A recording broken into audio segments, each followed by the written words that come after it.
Pa, di ba? 8326171. 12:52, 8 more minutes bago mag-alauna ng umaga. Maligayang pagdating at pag-stay, mga kaibigan, sa lahat po ng mga bisita namin. Maraming salamat. Hello po sa mga nandito po sa labas ng aming himpilan. O labas ng aming booth. Booth mo. Hello po At sa mga sila. nasa loob, mga kaibigan, maligayang pakikinig po.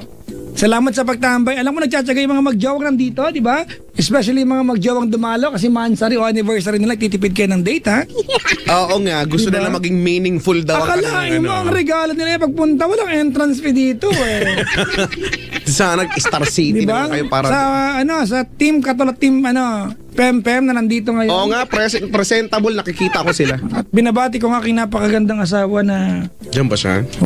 araw-araw na ako naaakit sa kanya, diba? Si Tonyangers na... Diba? Hang futi-futi. Konti na lang transparent na siya. Sabihin mo ko siya, puti na siya. Minsan naiisip ko na nagustuhan sa akin yun, eh. Mahal na nagustuhan mo sa akin? Tanungin mo nga siya. Wala siya masasagot. I-change topic. Tara, kain tayo. Ganon. Diba? Pero minsan, Chico, ayokong sabihin to kasi nanyakikinig siya, eh. This will really work against me. Bakit? Ayoko basta. Wala na, na-bring up mo na. Sabihin mo na. Hindi na. Sige. Ang totoo niyan, di ba? In general to, ang mga babae, you can tell them what they feel. Kahit hindi nila nararamdaman, you can convince them. Di ba? You can tell them what they feel. Diba?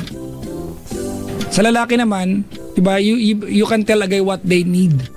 What we need. You can make a guy believe na itong kailangan niya kahit hindi naman niya kailangan kanina. Totoo, Diba? ganon. Ang babae naman, di ba, pwede mo sabihin sa kanya ito nararamdaman niya, you can convince them to, di ba, to a certain extent, mga kaibigan, di ba, and they'll believe na oo nga. Ganun sila. Ooh. So, they don't really know what they feel unless you tell them and confirm na ito, nararamdaman mo. Diba, madalas nga, alam mo, bitter ka. Talaga, bitter ako. Tama, di ba? Ay, oo nga, sis, bitter ako. Ang mga lalaki, pwede mong alokin niya ng relos. Kailangan mo to. Ako, babawi. Talaga kailangan. Diba, we can create the need and the emotion first. Tapos pag sinuot na yung, yung may pagbalik-balikat pa. Kaya ko sinabi to Chico kasi, sinabi ko sa saba ko yan. Ito nararamdaman mo, mahal mo ako. Wow, may pagsasuggest, naniwala Sabi siya. niya, talaga, mahal kita. Ay, oo nga. Naniwala. O, diba, nag-work naman. Galing. Ang galing-galing. Buhot na lang si Papa Jack ako, no? Ang galing-galing. Pinaiwan ko siya, eh. Alam mo, ikaw, iha. Ang mga Juwain mo, yung kaya kang ibili ng bagong phone kapag Kapag nahablot. Pag nawala sa taxi. Ay, nakakadalawa ng wala na. Basta ha, once a cheater, always remember.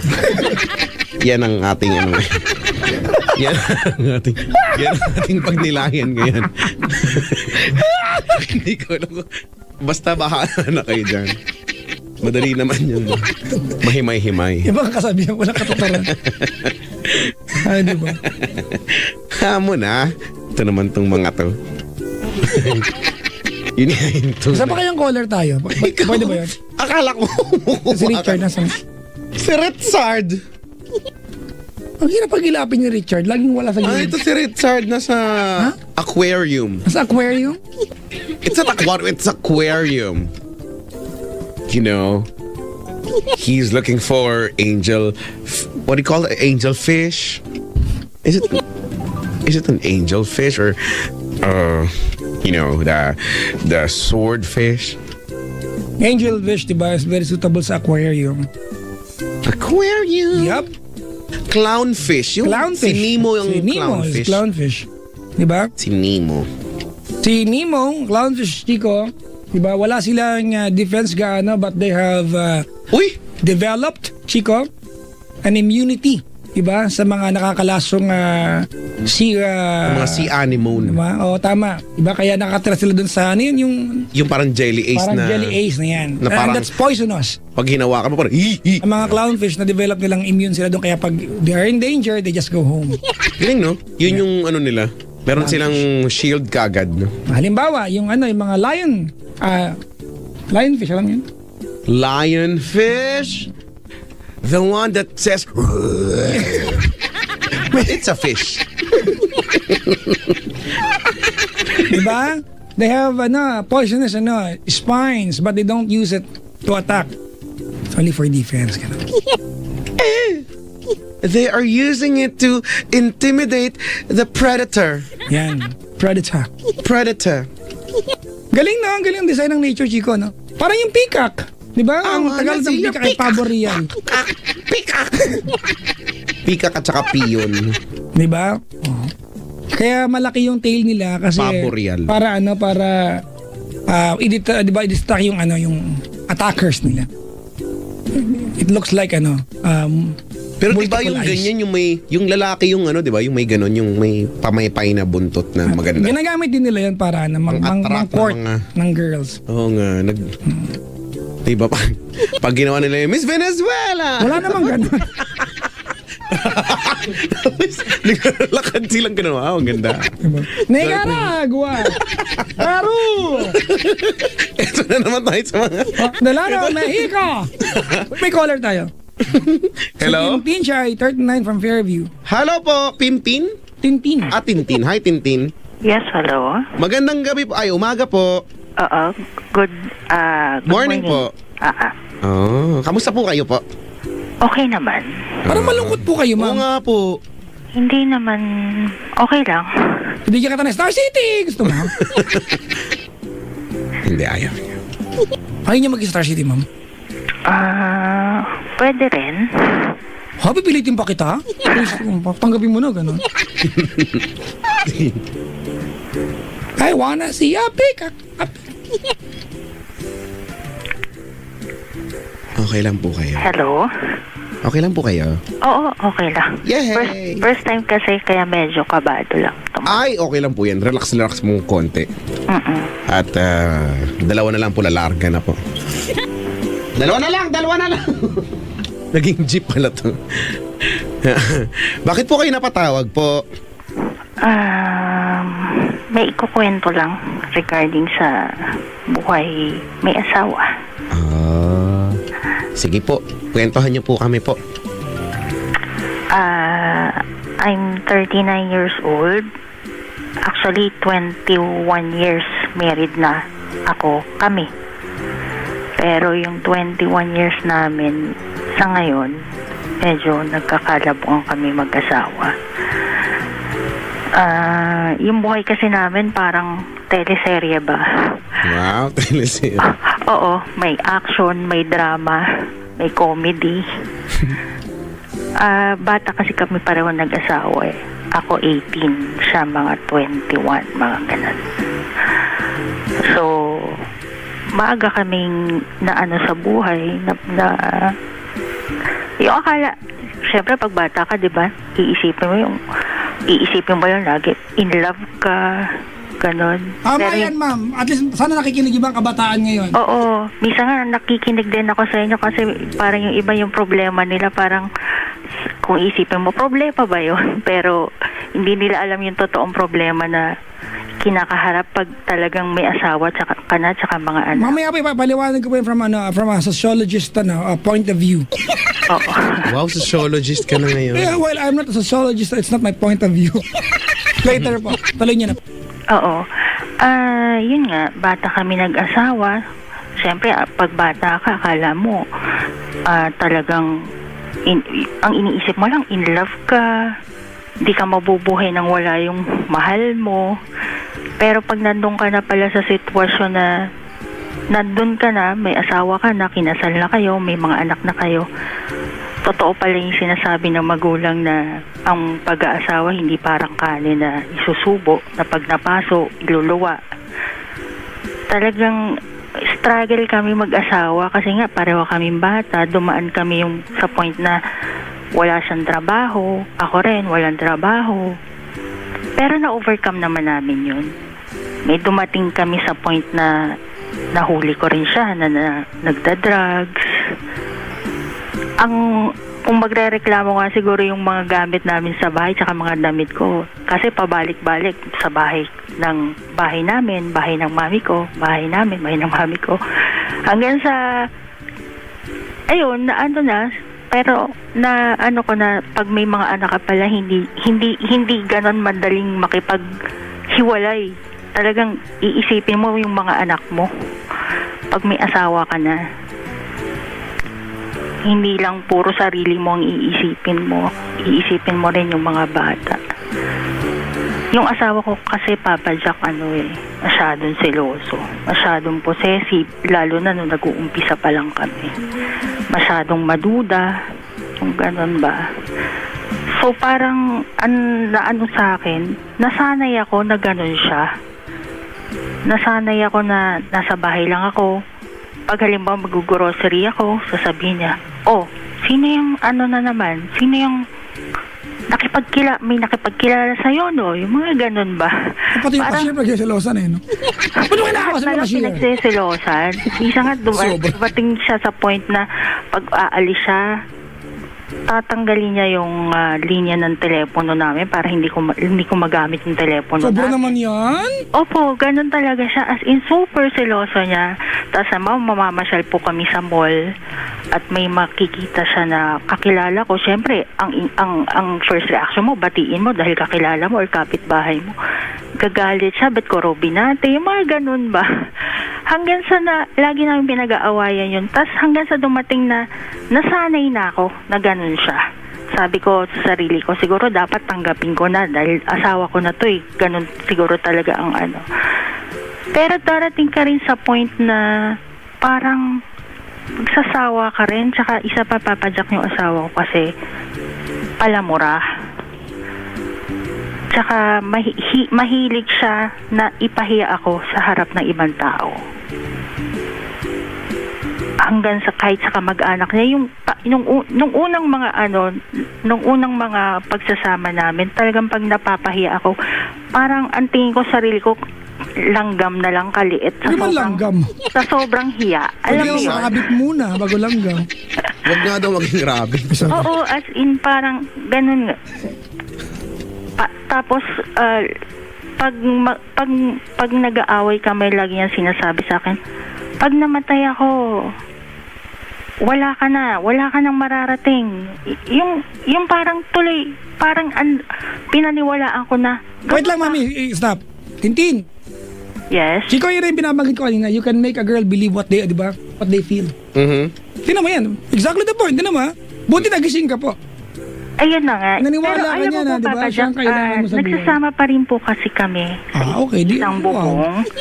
Pero yung pagsasama namin, parang hindi na kami magkakilala. Medyo na Pag nagkakasalubong, nagkatanong, sino ka? Hindi, nag-uusap po kami na Sorry. para sa mga anak lang namin. Pero pagdating sa amin dalawa, pero parang nakukonsensya nga rin po ako kasi 21 years is 21 years, diba? Pero pag naiisip ko lahat ng mga ginawa niya sa akin, syempre isipin ko rin naman na hindi naman lahat puro pangit. Pero nangingibabaw po kasi yung sama ng loob. Kasi ako po yung tao na hindi ako magagalit hanggat hindi ako punong-punong sayo. Baliktad po kasi kami. Siya yung nagger. Ako yung tahimik. Siya yung masumbat. Ako yung, sige, okay lang. Dumating din po kami sa point na sinusumbat din niya. Ultimo yung pinapakain niya sa akin. Yung ultimo yung ibinibigay niya sa akin.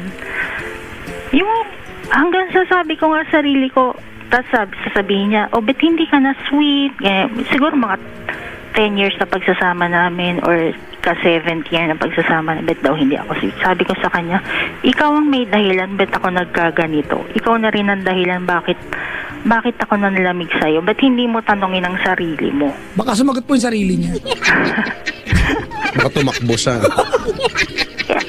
Kaya nag-ano rin po ako kasi nga matagal na rin kami sa sitwasyon na ganito. 21 years, tama ka, is 21 years. Pero may nabasa ko sa Facebook na nakaranchi ko, it doesn't matter, diba? The amount of time you have in your life. What matters more is the life you put in your time. Oo nga po eh. Ano kayo meaning nun? Ang meaning nun, huwag magnanakaw. Hindi, sinasabi ko nga po sarili ko, anak ko na lang ba lagi kong iisipin o ibang tao na lang ba lagi kong iisipin? Hindi ko maisipin sarili ko. Kasi hindi na ako masaya. Ay, nako. That's the killer line, Chico. Di na masaya. Hindi na ako masaya. Parang habang buhay na lang ba akong ganito? Parang iniisip ko sa sarili, mamamatay na ba akong malungkot? Kaya sabi ko nga, tas nag-text po siya sa akin nung Christmas, sabi niya, i-workout daw ulit namin. Sabi ko, sa tagal na natin na ganito, puro galit, bate, away, ganun. Sabi ko, parang wala nang saysay, isa-isahin daw namin kung ano yung mga pagkakamali namin. Pero, sabi ko, sa tinagal-tagal natin na ganito, parang wala na tayong pag-asa. Ayan. Kaya, pag pinag-uusapan nga, hindi na ako naiiyak eh. Kasi parang pag nakikita ko siya, parang wala na talaga. Parang ibang tao na siya sa akin. Parang wala na akong malasakit sa asawa ko. Pero nakukonsensya nga rin ako sa ginagawa ko. Kasi nga, 21 years kaming nagsama. Tintin! Tapos, opo. Kailan pa kayo ganyan? Siguro nung mga 19 years na kami, mga ganun. Pero yung pagsasama po kasi namin... Kailan pa po yung parang hindi na kayo magkakilala sa isang bahay? Last year pa po. Last year. Ano po yung turning point nun? May nangyaring something big para mauwi sa ganito to? At pinangatawanan niyo parehas? Opo, yung lagi na lang kasi po kami nag-aaway. Yung pag nag-uusap kami, lagi na lang sigawan. Hindi na kami nag-uusap ng mahinahon. Do you still share the same bed? Oo, pero usually po kasi pag kami natutulog, yung mga anak namin na katabi namin. Although may sarili silang kwarto, katabi namin yung mga bata. I mean, every night ba yan or... Every night po, every night. Okay, so nakalipas na ilang buwan since last year nung nag-umpisa ito, katabi niya yung mga bata palagi. Okay, ma'am, let's just be clear on this, your problem with your husband is because hindi ka na masaya dahil sa kanyang attitude, diba? At saka yung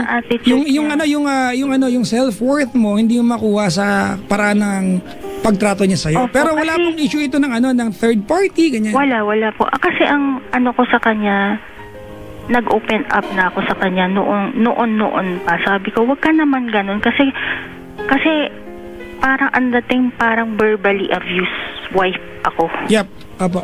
Para pong ganun. Sabi ko, kung sa'yo ko kaya iparamdam o sabihin lahat ng sinasabi ko sa'yo kaharap ng mga kamag-anak mo, ano kaya mararamdaman mo? Sana isipin mo rin yung mararamdaman ko. Hindi lang yung nag-init ang ulo mo, papakita mo na lahat sa buong mundo na galit ka. Sabi ko, ikaw lang ba may karapatang magalit dito? Pag ako na magagalit, parang wala na akong karapatan. Sabi ko ganun sa kanya. Kaya sabi ko, unti-unti sa buong... Opo. May epekto kaya yung pagkikimkim mo? Kasi nabanggit mo kanina yan eh. Ayan nga po. Siguro nga dahilan, isa na rin po sa dahilan kasi nga minsan may nakakausap din naman ako mga kaibigan ko sa sinasabi nila. Ang pagkakamali sa'yo, hinayaan mo kasi na ganyanin ka ng asawa mo. Actually, parang, di ba? Oo nga. Sabi nga nila, dapat umpisa pa lang, hindi mo na hinayaan na ganun-ganunin ka. We are not saying, Chico, na tama yung ginawa ng lalaki, ha? Hindi ko po pinagtatanggol na dahil hindi ka nagsabi, tamang ginawa niya yung pamamahiya sa'yo, Okay. At I'd like to touch on what you said kanina na, of course, nakalipas sa 21 years, but in the past 21 years, you can exclude 2 years and the rest, di ba, 19 years para hindi ka masaya. That's a lot of time. Tintin na ginugol mo with a man na you are not happy being with. Pero can we deliberately say na Tintin na yung 19 years ay kalbaryo o yun lang ang gusto maalala kasi as we speak tonight galit ka? Actually, hindi naman po kalbaryo. Kaso nga lang, mas nangingibabaw kasi sa akin yung, kasi totoo yung sinasabi nila, parang mas masakit yung verbal kaysa yung physical. Well, sabi mo lang yan, pag nagulpi ka, hindi iba sasabihin mo sa amin. Tama ba, di ba? Ganun lagi yan eh. Pero we don't Hindi po, wish pero anything, di ba? naranasan ko na rin Anything naman harmful to anyone, na mga kaibigan. masaktan niya ako ng pisikal. Pero Ano po? naranasan ko na rin na masaktan niya ako ng pisikal. Sus Mariano Garapon. Pero para sa akin mas matindi yung verbal. Parang hindi mo makalimutan lahat yung mga sinasabi niya. Ang mga salita po kasi Okay, niya. question. Pwede ko po bang sabihin yung mga sinasabi niya sa akin? Eh kung mura po iyan, baka po... Hindi naman po mura. Sasabihin niya, ang taka mo. Ang bobo-bobo mo. Okay. Wala kang kayang gawin. Yung ganun po ba? Parang alitit ng tingin sa sarili ko. Kumbaga, of all the people, diba? Kasi ganito mga kaibigan, let's face it, diba? Sa mag-asawa, mga kaibigan, dumarating yung punto na you are too comfortable, diba, na makipag-argue sa partner mo, diba? Magsabi na masakit. Hindi nawawala yan sa lahat ng relasyon. Makapanakit ka ng partner mo, diba? Mga kaibigan, diba? Yung pagkakataon na you're going to hurt your partner emotionally, pero hindi ibig sabihin na tama yon. Of course, diba? There will be a certain point na pwede lang i-tolerate. Ha? Ang dahilan kung ba't ko binabanggit po ito, last year, di ba, na hindi na kayo kamo nag-uusap ng maayos, na parang hindi na kayo magkakilala, but you still live under the same roof, siya na nga nagpo-propose na baguhin nyo at baka tignan ko sa nagkamali. Tama ba, ma'am? Opo. Okay. I understand, ma'am, Tintin, na kung 19 years na ang naaalala mong pangit sa napagsamahan ninyo, kahit ako siguro ko, sasamantalahin ko na sinusuyo ko ngayon. Diba? Kasi ngayon, parang ang dating, you have the upper hand. Tama ba? Diba? Kasi if you give in, baka maulit yung cycle. Tama ba? O, paulit-ulit po kasi, Okay. kaya sabi ko nga nakakasawa na. Okay, question po. Kasi ngayon, ang malinaw po, na nag-offer siya na workout. Tama ba? Okay. Opo. First question, talaga bang hindi mo na siya mahal? Ayun po ang nararamdaman ko eh. Sabi ko nga dinadasal ko lagi. Every night, napatawarin ako ng Diyos. Kasi nga, hindi ko na mahal ang asawa ko. Sabi ko, sinumpaan namin na magmahalan kami habang buhay. Pero, Yan po ang gusto niyo maramdaman, sumumpa kayo, pero hindi yan assurance na yan na mararamdaman buong buhay. Diba? Actually, lahat ng pangako, Chico, ganyan tayo, di ba? The moment you promise that I will love you forever, that's exactly what you want to feel. It's not an assurance that di ba, na yan ang mararamdaman buong buhay. Di ba? Guide lang yan. So, wala na pa akong pangalawang tanong kasi hindi mo na mahal, nabanggit mo, hindi ka na masaya. So, hindi na ako masaya, Papa Jack eh. sige po, ipapasundo kita ng taxi mamaya, mag-ampake ka na po. Ikaw pwede ba i-innova mo? Pwede naman. Galit? Pwede naman. Saka, lagi po yung cycle namin, halimbawa, umalis ako, which is once in a blue moon lang naman kasama yung mga friends ko. Siguro umaalis kami ng mga friends ko once or twice a year. Magkikita-kita lang sa mall or kakain sa labas. Every time na tuwing umaalis ako, lagi siyang galit na laging ang sama-sama ng loob niya. O kaya pag aalis ako, sasabihin niya, pupunta lang ako ng, halimbawa, SM. Ay, pupunta rin kami ng barkada ko dun eh. Yung dating sa akin, sinusundan mo ba ako? Baka po, di ba? Kung laging baka nga. Ayun nga, isa po sa nga dahilan yun. Pero sabi ko nga, hindi ba ako pwedeng magsaya kasama ng mga kaibigan ko? Bakit ikaw, malaya ka nakakaalis, wala akong question, wala akong tanong.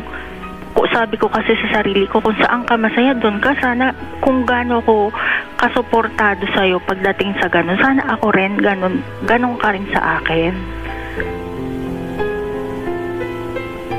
Sabi ko, hindi ko nakita kasi na ang gusto niya kasi siya yung mamimili ng kakaibiganin ko. Mali yan. Ayun na nga po eh. Sabi ko nga, hindi naman pwede yun. Dapat sabi ko, ako hindi ko dinidiktahan kung sinong sasamahan mo. Pero ako dinidiktahan mo every time na, hindi mo dapat kausapin niya. Bad influence sa iyan. Mga ganon ang mga niya sa akin. Sabi ko, ano ba to? Sabi ko ganon, habang buhay na lang ba akong ganito? Wala naman akong ginawang masama para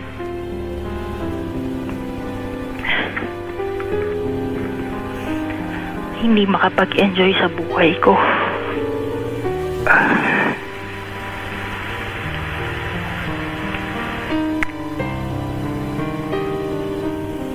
Sabi ko nga, nung nakapag-asawa ko, parang nawala na ako ng kapwa-tao.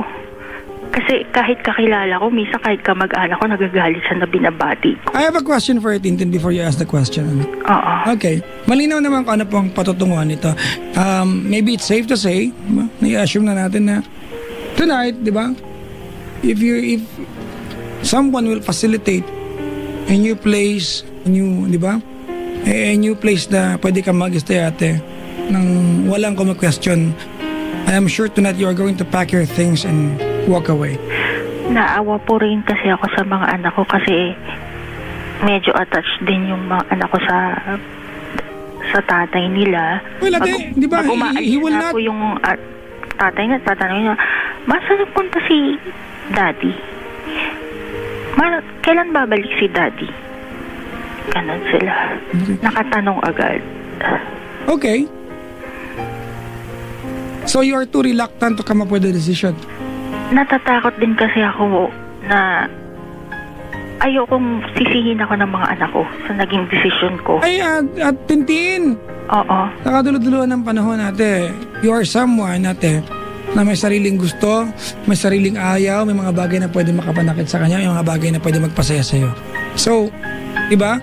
I know ate, di ba, that you are a mother and you are a wife, di ba? At pagiging nanay at asawa ay may kaakibat na obligasyon, di ba? Tama ba, mali? Tama. Huwag mo lang din kaliligtaan na maliban sa pagiging nanay at pagiging asawa, ikaw ay si Tintin. May sariling gusto rin maliban sa pagiging nanay at anak. Nanay at asawa. Di ba? There are things that you want and there are things you do. Sacrifices that you have to make bilang nanay at bilang asawa. Pero may mga bagay kang dapat gawin bilang ikaw si Tintin. Actually, Papa Jack, nasabi ko na rin yung problema ko sa nanay ko. Ano sabi niya? Sabi niya kasi, ano bang problema niyo mag-asawa? Akala ko ba nasabi mo at nagtanong pa siya?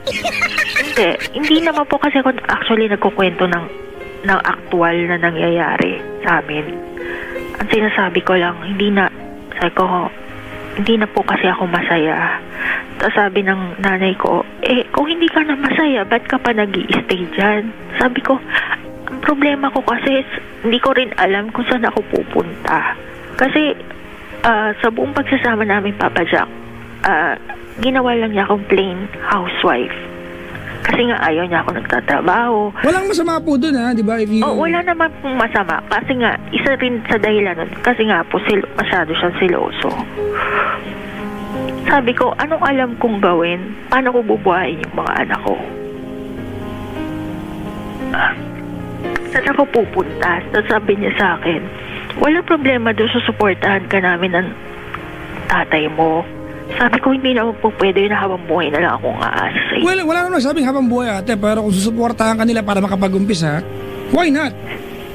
Oo nga, sinabi rin ng nanay ko na huwag kang mag-alala, hindi lang naman ikaw ang nag-iisang ganyang sitwasyon. Okay, ganito, Tintin, ayaw natin na maging paulit-ulit tayo, I mean, if you are not happy anymore and you think and you feel that you're compelled, di ba, to come up with a decision natin, whether it's going to hurt someone, whether it would look like you're abandoning a family that you've been keeping, di ba, in the past 21 years, ate, the bottom line here is you're no longer happy, ate. You need to decide. Alright? Kasi, kung sana Tintin, ang problema mo, Papa Jack, yung asawa pala mura. Ang ginagawa niya sa akin, mahal ko po siya. Mandali na sagot. Let's work it out. Give him the chance. Pero hindi ka na masaya eh. Hindi ka na masaya, hindi mo na siya mahal. Di ba? Torture yan natin to drag yourself every single day and pretend that you are a happy wife para sa kanya. Not even pretend, di ba? Fool yourself na ikaw ay masaya pa o kontento ka pa sa ginagawa mo. You are 39. Huwag na tayo magmaang-maangan pa mga kaibigan. You are 39 natin. Diba? And there are things na hindi mo na kayang gawin if you keep on wasting your years. Tama ba? Diba? You will be limited. Mas marami nang magiging limitasyon kung wala ka pang gagawin yan. But I'm sure, ate, hindi lang naman kapangitan at limitasyon ng dala ng edad sa atin. It brings us wisdom. I'm sure you are wiser now. Diba? And natutuwa ako isipin na you are so graceful, diba? In the middle of pain and heartaches. Compassionate ka pa rin sa pakipagkukwento sa kanya. But it's just so evident na hindi ka na masaya. Pero ito lang suggestion ko ate, kung tanong dito, Chico, ay kung maghiwalay na ba sila, by all means, go ahead. Free yourself, ate. If you think you are, nakakulong ka na dyan, ate, ikaw ay prisoner na, ate, ng obligasyon. Sino lang ang ginagampanan mo dyan, tama ba? Opo. Free yourself, ate. Free yourself. Diba? Actually po pinag-usapan na rin namin mag-asawa. Sabi niya, paano natin sasabihin sa mga anak natin? Well, there will be no easy way, ate. It will be difficult, sinabi diba? ko nga sa kanya yun. Tapos, ang sinasabi pa niya, paano natin sasabihin sa mga kamag-anak? Sabi ko, wala nang pakialam yung mga kamag-anak mo, kamag-anak ko. Ang importante, tayong dalawa nagkakaintindihan tayo.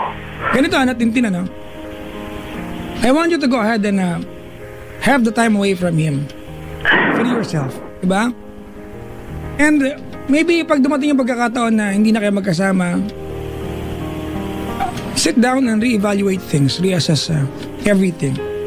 Kasi ngayon baka ate yung burnout factor that you see him every day, it's taking its toll sa iyo bilang pagdaanan mo totoo yun sa nakalipas na 21 years, di ba? Kasi araw-araw kayo magkasama. Masyado kung hindi ako yung tipo ng asawa na layas sa bahay lang talaga. Inaasikaso ko yung mga bata. Actually siya noon talagang ultimo, kahit tubig na abot naman niya, abot kamay niya. Sasabihin mo, pakiabot naman. Pengin naman ng kape, pengin na lahat. Sorry ate Tintin, sorry pero pasensya ka. Pasensya ka na sa part na yun ate. Yung mga bagay na sana wag mo na yung isama pa sa magiging sama ng loob mo, parang maliliit naman na yun. Paabot ng tubig, pati ba naman? May paki naman pala. Hindi. Sige. Okay lang. Sige, thank you. Di wow. Hindi ganito, ate, tutuloy ko lang sa sinasabi ko kanina, ha? Oo. Hindi mo kasi pinatapos, kasi singit ka ng singit, eh. Hindi, ang inaano ko kasi, yung asawa ko kasi may pagka-dominante. Ito may sasabihin nga ba ako? Ayun lang, babad lang. Hindi, wag ko lang sabihin. Sasabihin po ako ganda. Pwede na tapusin po? Okay. Ganito po, I want you to go ahead and have the time away from him. Diba? Free yourself, ma'am. If you think you are now a prisoner of obligations and responsibilities, by all means, buhay mo yan. Diba? I mean, we all have one lifetime, mga kaibigan. If you live a lifetime ng malungkot, that's it. You never go back to day one and say, I'll do it again. You never go back, mga kaibigan.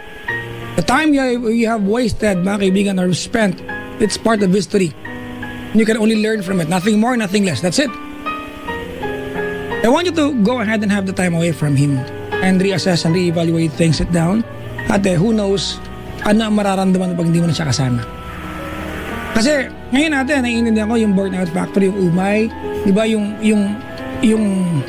nabuburyo ka na makita siya kasi siya yung nasa sentro na kung bakit nararamdaman ito. But who knows ate, pag magkalayo kayo, baka mamaya masaktan ka sa absence. You'll never know. Diba? May mga bagay kahit nga mga kaibigan kahit nagamit eh. We tend to analyze and realize their values when it's not within our possessions. Kapag hindi natin siya hawak, pag hindi natin siya nai-experience palagi. Diba? We are creatures of habits, mga kaibigan. Lalo na ang mga lalaki. Meron tayong bagay na kinakasanayan. Kasi yan ang, mga kaibigan, that's one of the gift ng pagiging tao natin. Yung emosyon, yung pakiramdam na marunong tayo masanay. Diba? It dictates yung pagiging tao natin. It indicates the way we interact with people. Ang punto ko po dito, Tintin, kaya ko sinasabi sa ito, baka mamaya, pag hindi na kayo magkasama, hanapin mo rin ang nakasanayan mo. There's a very reason, Tintin, kung sa 21 years, 2 taon lang ang fairy tale dyan at 19 years ang, if you consider ang unproductive for you as a person. Kasi wala kang growth eh. May dahilan natin kung bakit tinagalan mo yung 19 years. True. Wala Hindi lang- akong growth. Wala akong growth talaga. That's not what I'm talking about, ate. Ang sinasabi ko, ate, may dahilan kung bakit tumagal ka ng 19 years. There is an emotion, there's a feeling, ate, dito ba? Merong dahilan, may reason kung bakit tumagal ka ng 19 years. At isa sa mga reason, syempre mga anak ko. Hindi lang yan, maniwala ka sa akin. Pangalawa, ayokong magsisi bandang huli na magdidesisyon ako ng ganito tapos pagsisisihan ko rin pala. Well, I don't know, ate, but you must, at least to some degree, ate, mahal mo yung tao nung time na yan. If today you're telling us hindi mo na siya mahal, well, let me go ahead and believe you. Okay, naniniwala ako sa'yo. Alright? Iba kasi yung, mga kaibigan, sorry ang Chico, ang direction ko kaya ganito ako magkipag-usap kay Tintin is to at least save kung meron may save. Diba? Ito yung mga klase ng relasyon, mga kaibigan, na kung kilala mo itong mag-asawang ito at nakita mo sila maghiwalay, magugulat ka, ha, naghiwalay sila? Wala namang chicks si ganito. Wala namang ibang issue. Diba, maliban sa nag-aaway sila, which is normal sa isang mag-asawa. Magtatalo. Diba? Siguro, ate, well, life has no reset button, mga kaibigan. Wala namang reset button ng buhay. But we can actually learn something new. Why don't you go ahead and have the time away from him and maybe, ate, learn something new? Like being vocal with what you feel. When you are sad, maybe it's okay to tell him that you're sad.